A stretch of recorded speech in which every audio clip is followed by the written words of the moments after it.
Right now, high-speed assembly lines and hospital telemetry units operate with extreme precision. The machines around us are already automated, communicating in real time to manage the physical world. This growth is accelerating. By 2030, we expect 40 billion connected devices to be in active use, representing a global market scale of $2 trillion.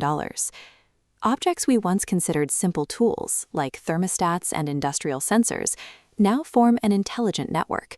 They constantly sense their environment and share that data across the web without any human intervention. Because we've integrated these systems into our daily lives, our physical safety now depends on the strength of the underlying digital infrastructure. But that infrastructure is failing. In just the first half of 2026, researchers disclosed over 21,500 security vulnerabilities, many of which target the endpoints in our homes and factories. Most of these flaws are surprisingly basic. Attackers are gaining access through weak default passwords or by exploiting unencrypted code that was never secured during manufacturing. This has triggered a mandatory countdown. The EU Cyber Resilience Act requires manufacturers to report exploited vulnerabilities by September 2026, with full security enforcement beginning in late 2027. Organizations have a very narrow window to secure billions of devices before these regulatory deadlines and the threat actors catch up to them. To find weak points, look at system architecture.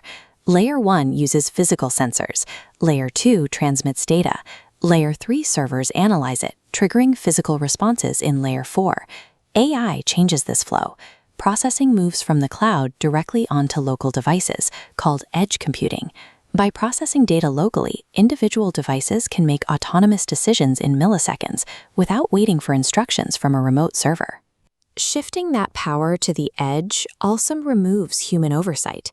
If an autonomous device is compromised, it can perform dangerous physical actions before anyone in a central office even notices a breach. Traditional security software is simply too heavy for this hardware. A tiny microchip lacks the processing power and memory required to run the encryption tools we use on standard computers.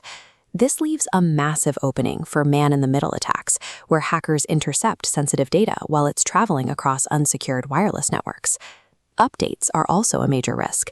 If an over-the-air firmware update isn't encrypted, an attacker can intercept the signal and replace it with malicious code, gaining total remote control of the device. The problem is worsened by a lack of industry standards.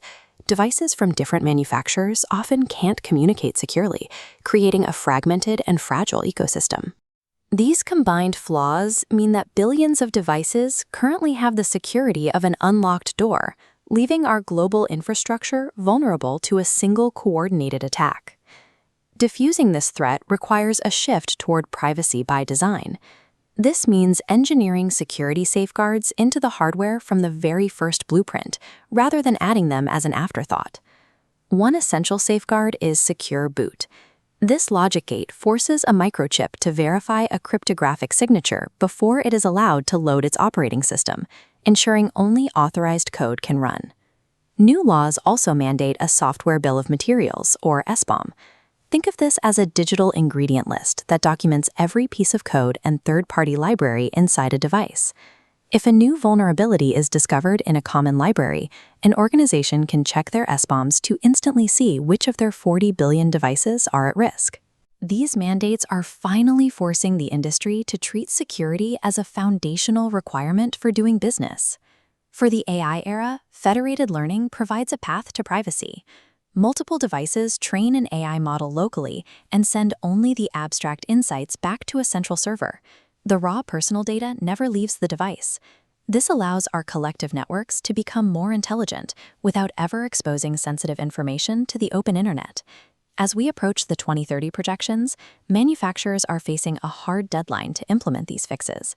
Meeting these security standards is now the only way to remain in the global market. Securing the Internet of Things is a fundamental requirement for public safety. In a world that runs on connected code, this is the only way to keep the physical world safe.